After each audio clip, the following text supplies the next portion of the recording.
Hello and welcome back to a personal code of conduct. This is Dio, and I think today is Valentine's Day. I like it's today because I'm posting it today, and we're going to be talking about sex and sexuality from the eyes of an introverted adult.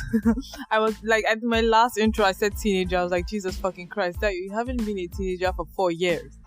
So yeah, that's what we are going to be talking about on Valentine's Day. I was like, oh, okay.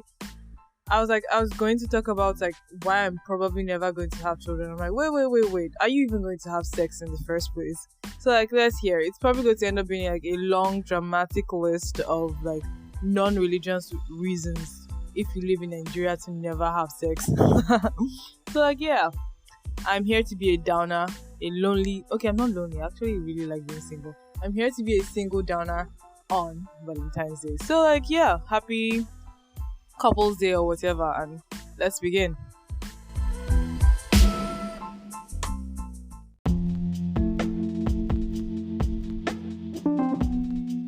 So I suppose we should begin with a disclaimer. This is called a personal code of conduct. I'm not saying I have the answers. I'm not saying this is what you should do. I'm just saying these are my answers. This is what I do. This is what I like. This is my vibe. This is my opinion on things. This is how I operate, I guess. And I don't know, I just want to answer this situation in a sense that people realize that people are just existing in this entire space, and we need each other to survive. I don't know why I'm going off. Probably still keep this thing because I'm trash at editing. But yeah, it's called a personal code of conduct. These are my opinions and mine alone. I'm not telling you what to do. I'm just saying what I think. And why, I don't know, it's a list of non-religious reasons why you should not be having sex in Nigeria, whether or not regardless of your age. I don't know. So yeah, that's it.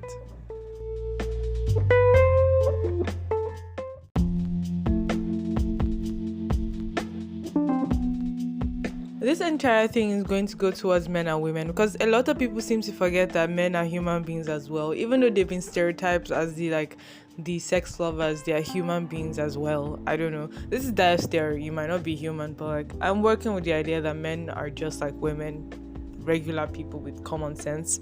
So let's start with, I feel you should not have sex if you're highly tied to if you're highly tied with the idea of your body as a gift or as a holy ground. I know this sounds kind of religious in a sense, but if you are attached to that idea, if you're raised to that idea, even though you are going against whatever grain, or you've decided to be agnostic, or you decided to be atheist, or you really don't care, if you're at that point but you still have it at the back of your mind that okay, this is a special gift, or this is a holy something I'm giving to somebody, if you end up breaking up with that person, the person you gave your body to, or the person you committed sin with, I'm doing the air quotes thing, you wouldn't be able to live with yourself.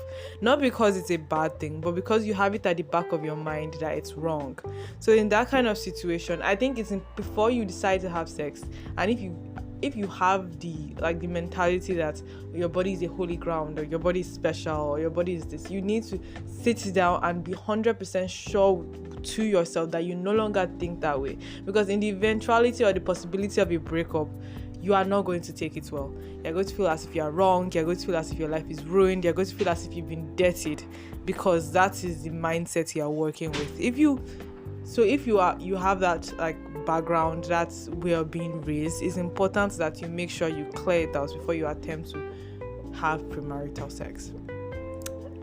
You can tell that there's somebody around, and I'm so self-conscious about this topic, but I just don't want to be seen as that person. But who cares? That's another thing that I'm probably going to come up with as a reasons to not have sex in Nigeria, or to not this is not even premarital sex, anti-premarital sex. This is anti-all sex in Nigeria, at least, because we have unique social factors and what have you. So I'm talking about the social factor of having a religious mindset or a not necessarily religious. You have it at the back of your mind that this thing, my body is a special gift So I don't think you're ready for sex if you haven't been able to pull that away from your mind, especially premarital sex. Maybe if you ended up like having marital sex, you fulfilled your special gifts that your religion insists that you have and what have you.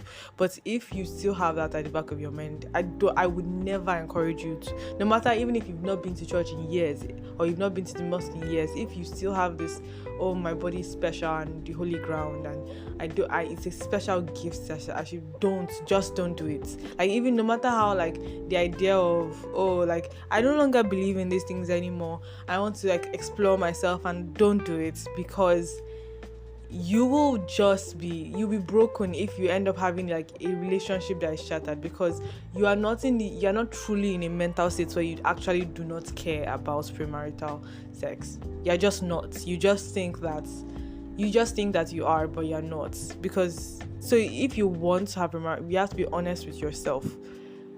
Are you cleared from that mental state? If you are not, then don't do it.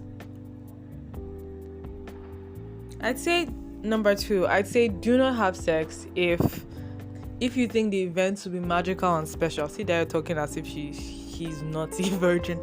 Lol. Like, but I personally think that you should not have sex if you think the event is going to be special. Just like all normal bodily functions, human beings are gross. It's not going to be like your freaking Harlequin novels. It's even if you are not even the Harlequin kind, it's not going to be like porn if you are a porn kind of person. It's not going to be like either, says Dio, the experienced one. Lol.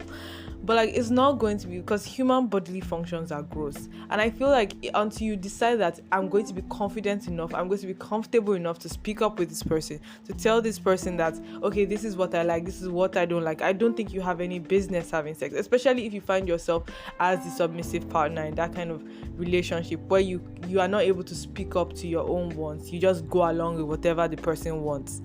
If you cannot speak up with what you want, what feels good, what is right, if you're not confident with an individual, whether or not you are a one-night stand human being or you're in a committed relationship, I don't think you should be having sex, because you have to be able to tell yourself that this is going to be mediocre. This is the first thing. I know I keep saying you, but this is a personal code of conduct. I'm talking about that. I'm talking about myself, because in the end, this is like a series in which I give advice to myself, and if you find it suitable, you should go ahead and listen to it.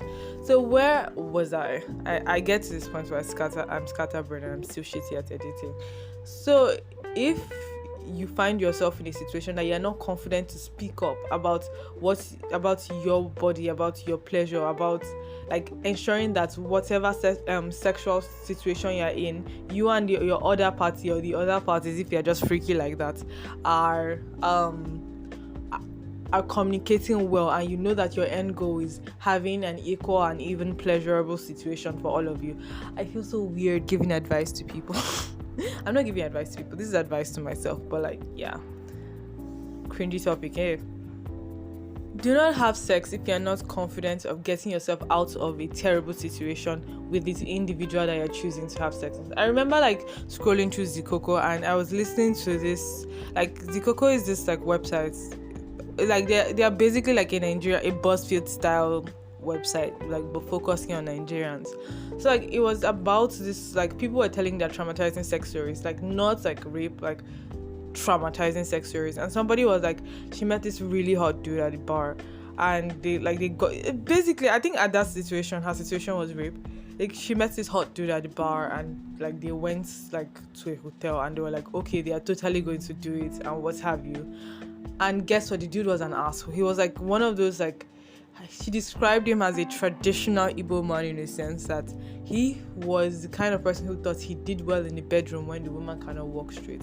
So he was just forceful and rough with her. And she feels like she had developed like vaginismus. I don't know, maybe that story scared me, but like, maybe that story like scared me, and I that is like one of the many reasons why I'm like, nope, I am not having sex with any of these fucking human beings. Because it's not a question of does this human being see me as a person. I think I always go over that on and on this podcast. Like, are you seen as a person by this other human being? Do they respect you? Do they understand what you want? Like, if they don't see you as their equal, you get treated like, obviously, I don't think it was a relationship. She just met him at a bar and she followed him. And I don't think that's like a problem if you are confident you can get out of that situation if they start behaving anyhow. But if you were like in a relationship, Dayo's like, I don't know. I keep trying to put disclaimers that Dayo has never been in a relationship. Dayo, like that kind of vibe. But like, this is my reasons why I'm probably never going to have sex until I can get over these things. That's not going to happen, like to Dayo. So where was I was like, she found herself in that situation where she was horribly, she felt like she developed vaginismus, but because she's a woman who's financially independent, who was having the best time of her life, going around being with like men she found attractive and intelligent. And it turns out like, yes, for all his business acumen and his attractiveness, the dude was like freaking a forceful asshole that didn't even think of a woman as a human being and somebody that deserving of pleasure. He just rammed it in, and she was just there like Kinimokora. I mean, see, she's not Yoruba, but like that's the thoughts that I'm pretty sure was going through her mind. Okay, I'm speculating, but like in that kind of situation, you're just there like, that's why I think it's very, very, very important, regardless of your gender, that if you're going to have sex with somebody that you can trust, like at least for your first time. And if you are like, you decide you want to be like Gbogbo like hot girl or hot guy or hot everybody, I think that you should what's the word? I think that you should, how do I define this?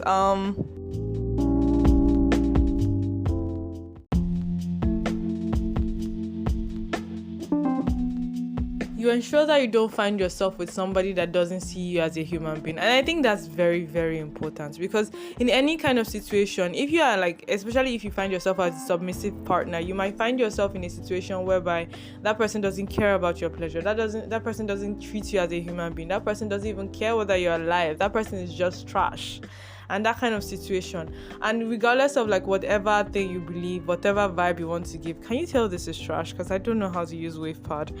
And whatever thing that you believe, it's important that you understand that you are human and nobody should infringe on your safety and your happiness because like in that situation they feel like this is how you should be treated, or this is that you should take what they are giving you, or whatever rubbish. Even, or like, I think the key thing is that I don't want to be typecasted as the ashawo. How will I explain? Let's look at it. In a situation where like, especially if you've like been in like several relationships and the person is understanding that you people have had several, what's the word I'm looking for? You've had several like previous partners in which you had like a sexual relationship with them, and then you fall in love with this person, you're getting serious, you're having a sexual relationship with this person, and it turns out that they're like, no, I totally want to marry like a person from my church. And it's scary how people can be so two-faced, and like how, yes, they sees you as a person, as this amazing knowledgeable, awesome person, and then you turn and you just be like, oh no, I want to marry somebody I can't control. That kind of creepy vibes. So even though it's like a dodge bullet, you find yourself, I don't know, I'm talking as if I have experience, Daryl, like in that kind of situation. But this is me trying to convince myself like on several things on why, like, of course, like basically me examining why I'm probably never ever, I know this is getting repetitive, ever going to sleep with somebody in this country or in the next country, because all human beings are assholes regardless of which continent you're on. You're a trash person. But like, I'm a trash person too, sha. So like, if you're like, you've been put as the woman in which like a man in his youth seeks pleasure with, then then he goes on to the pure women that were kept on by his family or whatever for him. In that kind of situation, you find yourself just sad and unfortunate and duped, and you want to probably murder that dude, that kind of vibe. But like, hey, I don't know, I really don't know about this kind of situation. I do. Was this a wise topic, Daryl? Another reason why I will probably never have sex, okay, not never, but this is like one of the reasons why I'm not going to have sex, is I am poor and I don't think poor people have any business like investing in like sex. Because I feel like if you're going to have sex, it's important that you say that, okay, this is going to be I want this person to feel good. I want this person to be happy. I want this person to enjoy. But then again, I'm thinking in the context of like a romantic relationship. Even if you're swinging and walking up and down and dating random people, I don't think you should be having sex. Like, I just don't, because you're poor. I won't say you're poor. Like, I don't know whether you're really rich or you're moving on with your life, but like, if you are not financially capable to deal with other consequences, whether I think abortion is still illegal in this country, but like, people do things. But like, if you don't have the finances to deal with the consequences of whatever action, I don't think you should do them. I think that's just common sense. But in that kind of situation, be fine with your hand and live your life and exist. Was this a great idea, Dayo?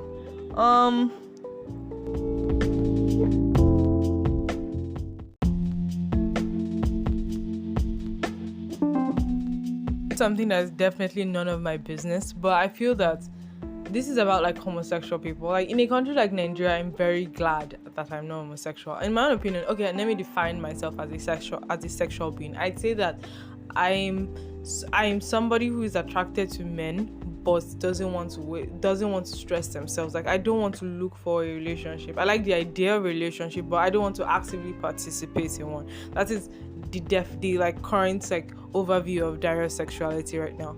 So where was I was saying that I don't think the worst thing you could possibly be in like sex and sexuality in Nigeria is to be unfortunately find yourself as homosexual. If you realize that, okay, I'm a freaking homosexual, I think that's the day you decide that I'm beginning my financial independence journey. Because unless maybe you're having like your own anxiety, or you decide that, okay, I'm going to cure myself in quotes with God or whatever you've decided on.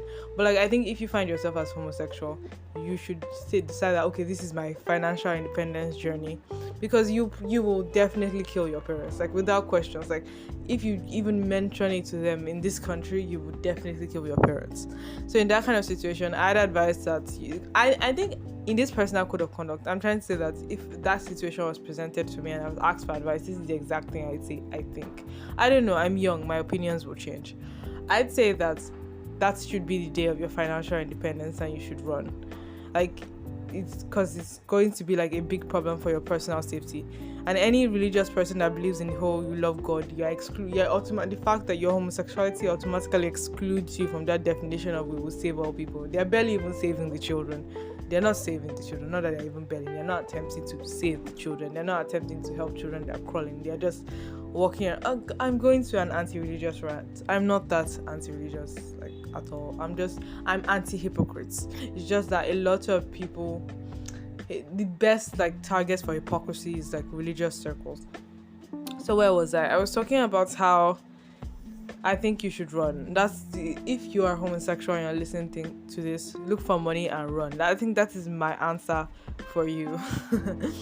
I don't know. I think I was going to talk about like somebody, but I don't remember. I was recording at this point and it was scattered. This was supposed to be the one episode that was like more structured, more everything. I literally have fucking notes and I realized, oh my god, it's the same freaking ideas at once. This is weird. But let's go on. And I think my lack of total desire to even like want to even like get married is like understanding that you have to deal with another human being. Like, this is beyond sex and sexuality and more about companionship. I think like the sex and sexuality thing is just like a grabbing title, but like it's mostly about companionship, in the sense that I want to be treated like a relationship equal. I want us to wash dishes together. I want, like, the sex is like a symptom of a bigger problem in this country. Like, I want us to wash dishes together. I want to clean our house together. I want the person to accept I'm a very lazy human being, like a really lazy human being who actually does get things done when it gets too nasty, but like not accept it in a sense. But like, I want somebody like me, that we will keep our house clean because like we don't want to disgrace the other person, that kind of vibe. But I don't want to find myself like in a relationship where I'm like, because I think Nigerian women are at this awkward position. This is like a woman thing. We are at this awkward position where we're expected to work, like to do two jobs, like do housework and work. And I'm just there like, we are literally in the same, like we are on the streets together. Why can't we be in the same house together? Like we are on the same fucking streets, the same moving through ladders. Why can't we be on the same house together? Which is another reason. I think I should have titled this like why I don't want to get married. But like that's also tying to like next week's topic on how I'm probably never going to have children. But that's mostly like a situation. But like in a situation where you just find yourself in any relation, like I think the best way to describe this, I keep saying like, is when somebody said they said Nigerian women like actually do control the dating market. They control it. But like in the marriage, it's like all you, like your last spark of amazingness of being spoiled as you're dating just broke into you being a slave after the marriage. But like I'm very sure there are equal partnerships in this country. It's just people with equal partnerships don't allow this, because as much as the person is understanding, we're raised with the idea of like the man's ego and what have you. So even though he's respectful and understanding to you in his house, you just want to like at least front, so to speak. And I'm like, I don't think I can do that for anybody. I want us to be like day one, day out. And I think having zero expectation, like I think I'm at the point where I have a lot of expectations for a relationship and zero expectations for sex. Dio. But like I think as young people we decide that which path we're going. And I think like kind of dudes that like I attract, kind of dudes that not really like in a relationship sense, I'm not attracting anybody like low. Like the kind of dudes that are like my friends, I'm happy for their like romantic partners. Like they make sense, like guy, they make sense. And I'm like, and those kind of situations, I'm just there like, at least I know that this country is not sinking to hell, because like dudes like the dudes I know. But I think there's one thing is in relation. I think I talked about it in when I was talking about like what it feels like to be like a middle class person in a third world country.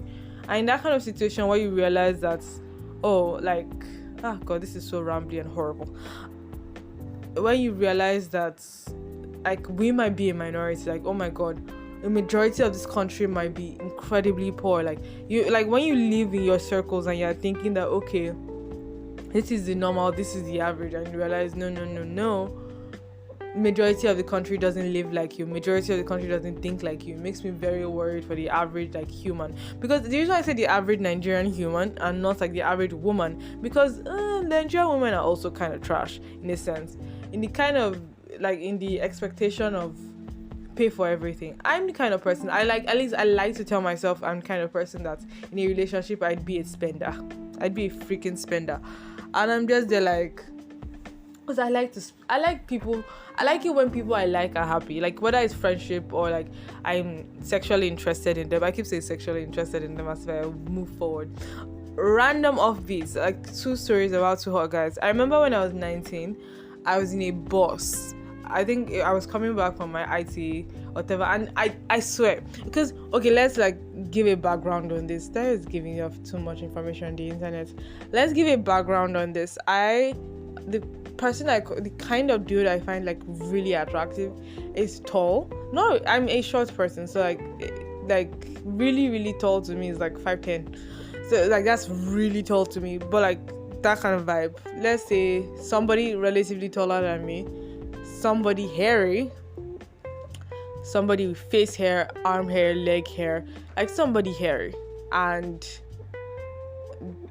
kind of like a bit on, like I'd say on the chubby side, but more like the kind of dude who lifts but doesn't give a shit about abs. That kind of dude. That's like Dio's perfect aesthetic. So like I was in the bus, like let's go back to me being in the bus, and I wasn't talking, I was like obviously eating this human being alive with my eyes. But like it didn't cross my mind that I could tell that I was checking him out. Like I think the dude, like with how like hairy and like like childish he looked, he probably was in his 30s. So he like straight up asked me like alpha, because I was like, am I that freaking obvious? So I just froze. They're like, oh my God, I want to die, I want this bus to disappear. And when I was like and I shake my head no, he was like, oh okay, I thought you were like interested in that way. And I'm just there like, do I look that old, like that I know Like, if I think somebody's hot, like, I'd follow them. But let's be honest, I was eating him alive with my eyes. Oh my god, that moment was just cringe. So I can totally see what he thought that, but I was like, no. And I looked away and I was like, I had to sit down next to this human being, knee down for like how many minutes. Then he got down and he just left. Like, and I was like, Dio, learn how to control your eyesight. Like, don't be that weird human being that eats people alive when they are like just existing. That kind of situation. So I was like, but that's the side note. I don't remember what I was saying before I went through the side note. Oh my god, this is so weird. I have nothing to get to my usual 45 minutes or 15 minutes because I've like covered all the points.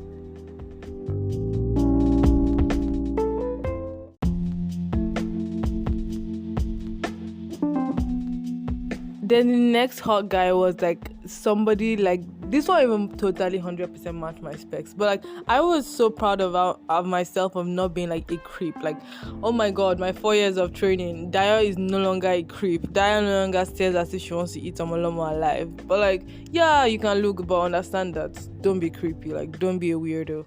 Don't look people to death.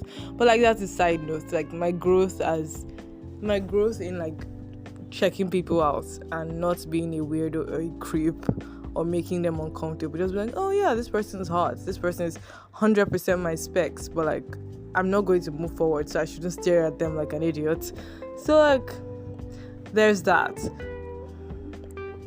Now, another thing I want to go on, since I don't have any frame of reference and this is getting very scattered and I'm trying to extend this. And like, the thing is, what is my theory on, because I don't have a frame of reference. I don't ask people these things, even though I want to know. I understand that it's not appropriate to ask people about it because I don't think I know anybody well enough to ask this thing. Like even the people, my friends, so to speak, I don't, like, it doesn't come up in our conversations. As much as I love them and I like to spend on them and I think they're cute and they're awesome, but like, I have friends of varying genders. In Nigeria there's just two. So in that kind of situation, I'm like, I don't think I'm close enough to be nosy enough to somebody about like this issue that somebody else is facing, like their bedroom issues or whatever. So, but like, I'm going to speculate in like theory or my theory, because I don't know anybody who we have that conversation with. Okay, based on my final year in uni, I wouldn't say I was having this conversation because I don't have this kind of conversation. I watch anime and be weird. I was sitting down like in hostel, and somebody was talking about their boyfriend, and she was like how she never wears any makeup and never wears, like, you just know when she's going to like screw her boyfriend because she never wears any makeup. She never wears any makeup in that kind of situation. So I think on average, the average non-religious outgoing Nigerian youth is not going to get married as a virgin. I don't know. I know it seems like I'm saying anecdotal evidence, but like, there's no evidence. This is just my theory.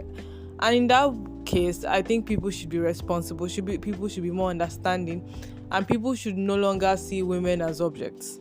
That's the key thing. We cannot continue with our double standard of a man should go and find experience wherever and women should remain holy. So like, that would probably lead to a segmentation of different kind of women into their showers and the wife material, so to speak. And in that sense, if you find yourself giving your body, because you as a female were raised in the whole mindset of you being the temple of God, like even men in some properly religious household, they didn't like discriminate with in genders. They push the idea of like being on the holy ground to both genders, and that kind of situation. And you were like, okay, and yet you gave your body to, you gave, because that's your thought, you gave your body in quotes to somebody you thought you could trust, to somebody you felt was appropriate for you, somebody you felt was the best, but that person saw you as someone by virtue of them receiving your body in quotes. You've left the wife material gang, even though they were the ones who could convince you.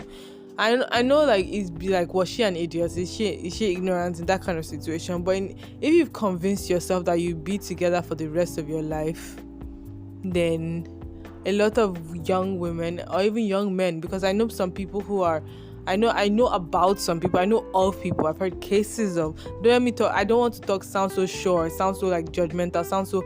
This is the end all be all. I've heard of cases of people, of young men who are very attached to people that they sleep with, and I'm just there like, so even though it's not considered the norm, it's common enough that I feel that this applies to everybody. Go with somebody who sees you as a human being. That's like the basic I think that is the foundation of my philosophy. If I'm dealing with other human beings, and I'm going to say it, and I say it constantly, I'd want to deal with somebody. I want to have a constant relationship and attention to somebody who sees me as a thinking, complex human being. And in that sense, I think you only find yourself as a sexist or a misandrist, or no, a sexist applies to both genders, a misogynist or a misandrist, based on your refusal to see a certain group of people as human. So that's like, I think a sense of relationship. If you are not with somebody who sees you as human, and again, just because I'm talking about the married market, I think we are circling back to sex. Just because your first person you sees you as a human being doesn't your value as like a human being doesn't reduce once they partake of your body, so to speak, in a sense. Just because that doesn't mean the next person you date will be like that. So I think a lot of if you are choosing to like have an active sex life, I don't know, this is based on my theory in Nigeria, I think you should make sure you roll with people who think like you, because a lot of people can be fake, and you have to be very careful about fake people, unless maybe you are like the one night stand king or queen. You have to tell yourself that this kind of person I'm rolling with, even if we break up and they understand that I've had sexual relations with other people other than them, I see a possibility of like marriage and what have you, and like building a family, and this person doesn't see me as anything less because of that kind of situation.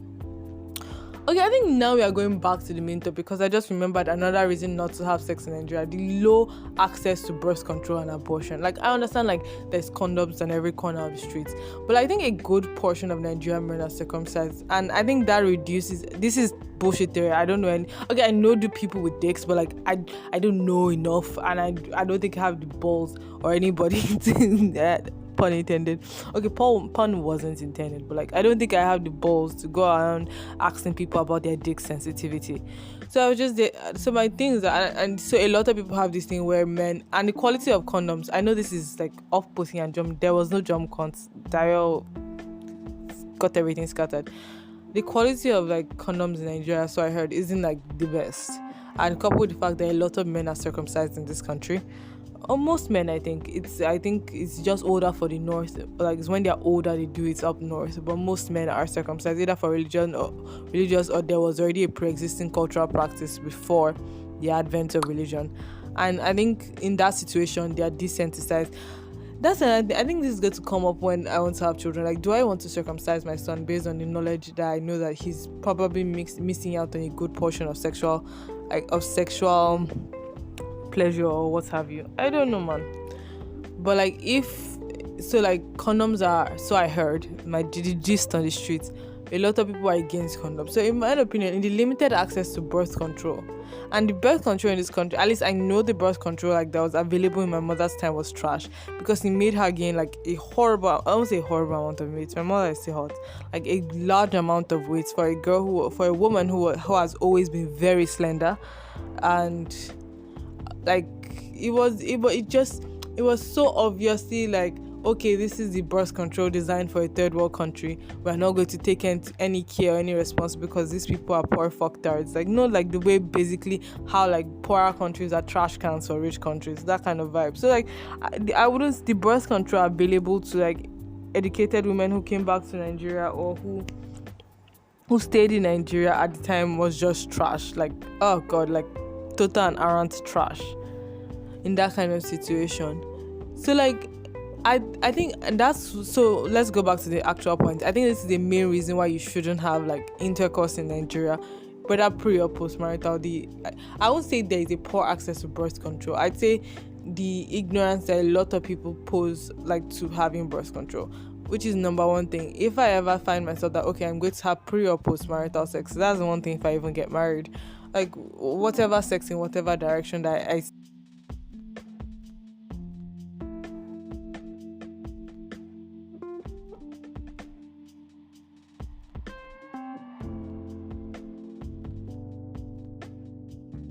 and hospital and try to get birth control. And this goes on to the access to birth control. Nigerians are fake as fuck. Like, we know that we are fake as fuck. Like, we want to ask stupid questions, like, to a young woman that, oh, where is your husband? Like, you know she's here for the drugs. Like, why are we just trash like this? Like, I don't know why. Like, we like to pretend like we are going to heaven. I know this is a rant on, like, anti-hypocrisy, but, like, we like to pretend like we are going to heaven. Like, nobody here, okay, I won't say nobody here, like, you might be going to heaven, but, like, a good portion of Nigerians, if there is an heaven, are not going anywhere. They're not even going to smell the place. And in that kind of situation, just because it's a sin you don't surprisingly commit in your outstanding portfolio of sins doesn't give you the right to judge this person that's committing that sin. Now, I know I could probably go on to my ideology of what should constitute a legal requirement as a sin, and a legal requirement as a crime versus sin, and all that kind of situation. I should get into like 10 minutes, like explanations of issues and what have you. So where was I? So the limited access to birth control, either through judgmental issues, but I think a lot of younger people, like, go to a young pharmacist. Like, if you're a young person, you're seeking birth control, either especially before marriage, look for a young doctor, like, without question. Don't be around older nurses, don't be around young doctors, don't be around people from, I'm going to say the dreaded word, people from poorer backgrounds, like, that have become, like, people from very religious background. I think the word is not that, because people in the streets, in quotes, are having way more sex than you in your middle class house, in your middle class flat, in your boring ass life. But, like, it's important that you have access. Like, if you are going to choose to have premarital sex, it's important that you have access to birth control. It's important that you're aware of the proper usage of all birth control, and it's important that you're with a partner that has enough, that is not going to sabotage your birth control, regardless of who is, like, because we know who sabotages what, depending on the person's end goal and that kind of vibe. So where were we? Talking about, like, people's situations and, like, where they are going to, how they are going to, like, exist in a relationship with another person. That's just scary. That's just, like, pointless in a sense. I think my nihilist is coming out. The fact where I'm just there, like, this doesn't make sense. Why make this entire effort dealing with a human being that may not see you as human? But then again, why not? Like, it's the optimistic part of the optimistic nihilism, is it not?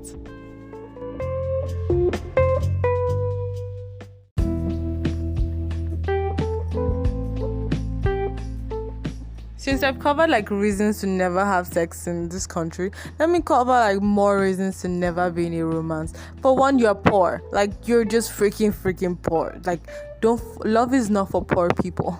I think, and this applies to both genders. Like, focus on getting money before you focus on falling in love, because I feel it's something you can easily, because it starts with you check somebody out. Like, what business do you have checking somebody out if you cannot eat good food? Like, what kind of rubbish and nonsense is that? But then again, we can't control the heart, but you can completely ignore it. You can't control it, but you can ignore it, so to speak. Like, I'm too poor I'm not even, like, financially, like, stable enough to say that, okay, because if I cannot take you out on a date, I cannot buy you shit.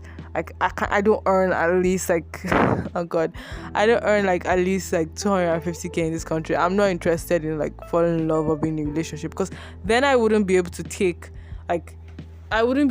responsibility for whatever consequences may come up for our relationship. I won't be able to up and leave and say, like, I am not listening to you anymore, mother, or, like, that kind of vibe. So, like, in whatever kind of relationship, in whatever kind of sexuality, if you are going to fall in love in this country, I'm going to suggest that don't be poor.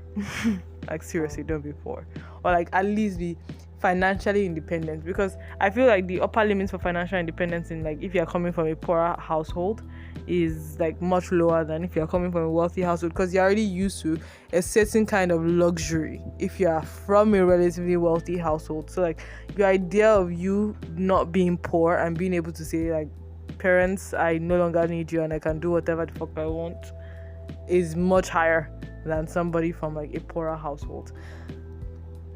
Reason number 2, Nigerians are trash. Okay, not like Nigerians are trash. Okay, yeah, Nigerians are trash. Like, or humans in general are trash. The chance, or you yourself are a trash person. So, like, or all three. Let's just say you meet a trash person that doesn't respect you as a human being, or you find yourself as a toxic person in a relationship. So I think before you attempt a relationship, you must be able to properly set your own boundaries. Like, what is the rubbish and nonsense? What is something I can forgive, and what is something that I'll never take? So that in case you get a relationship, you're like, okay, this is my list. This is the kind of stuff I'm willing to like take, and this is the kind of stuff I'm not willing to take. I don't like stress. Who likes stress? I don't like stress. Nobody likes stress. Like, in that kind of situation, you have to understand that I think that at least like giving yourself a set of standards. It doesn't necessarily have to be like money, body, that kind of vibe. It's the simple, this is how I want to live my life. This is kind of vibes I want in my life. This is kind of energy that I want to reciprocate. That kind of vibes. So like I think that's reason number 2 of why you shouldn't be in a relationship. I maybe I should have called it, but I think like it's like the sex aspect is more specific in a sense that it properly points out the actual main problems in that segment of the relationship. But this is like just general why you should not be in a relationship. I also think that depending on the kind of relationship you are in, the bar of like the definition of financial independence is really high, like I said in the previous time. So if you are like in a regular single ethnic like relationship, or a single ethnic heterosexual relationship, like both of you are Yoruba and you are a straight couple, I think that your barrier to like being in a relationship is okay. You both of you have upward moving careers, regardless of like where in the world those upward moving careers are. Then like the second bar, like the second like tier is like you are in a multicultural straight relationship that your parents do agree to. Because if you're in a multicultural relationship that your parents are fine with, then it's the same bar. It's the same financial, like almost, it's basically the same financial bar as somebody like in monocultural straight relationships.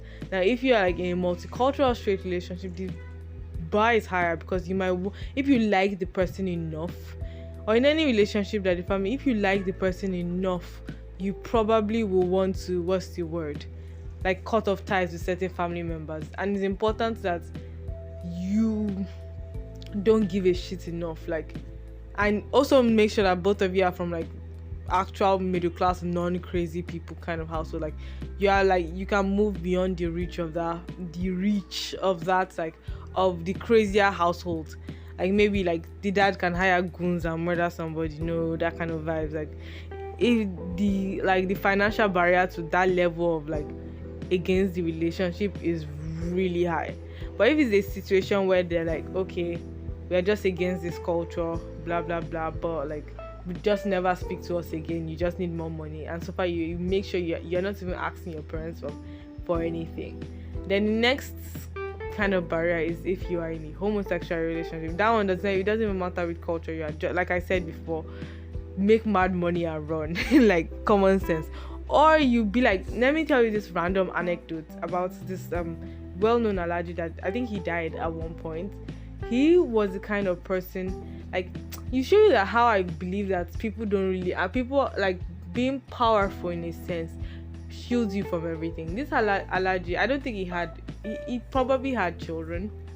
He had a wife and children, but he had a preference for like young men in their 20s generally, this Alaji.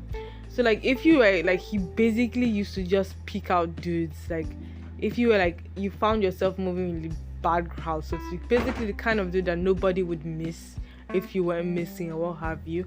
And then like he led a gang or what have you, and everybody in the gang, like I know that on the average random person they'd beat up a homosexual dude, but like the head of the gang was like gay as fuck, and they literally brought boys that he was interested in. But then again, this is the case I heard of, like people living on the streets. You know how like there's always that one massive house in a face me and slap you street, and it's like probably, and it's, let's say it's probably owned by like somebody who grew up on that street, that kind of vibes. And that kind of person, however he made his money, so that kind of person is known in the area as like the big daddy. So like whatever his interests are, he has the power to ensure that nobody's going to question what his interests are. In fact, they'll probably be giving him the gifts of young men. And it shows how human beings in general, we are only against something when it's what they call it, when we can use it as an example for the majority. Like, do you get to an easy minority to hate? That's the key thing. Whether it's a sexual minority or it's a what's the word, or it's a cultural minority, if it's an easy one to hate and it's a group of people that feel enough that nobody would miss them in a sense if their life was ruined, those kind of people, especially if they are capable of lying to get out of stuff, then you are trying to encourage that. So it's like, okay, this is a minority that we all hate because it's easy and it helps distract it. Like, I was just so annoyed in that Jonathan period when he gave that 14-year imprisonment stuff for homosexuality. I'm like, really? Like, we have bigger problems other than worrying what adults want to do in their bedrooms. Just a freaking joke. So, I don't know. I don't think I have any more to say. So, this is going to be an unusually short podcast. After I dialed thought she had, a list of bullet points and that kind of stuff. But I think next week is going to be better since, I've started, bulleting for that and properly expressing myself and properly, arranging everything for next week. And next week is basically going to be why I may never have children. I think this is something really important to me because it cuts across a lot of issues that bother me on a daily basis.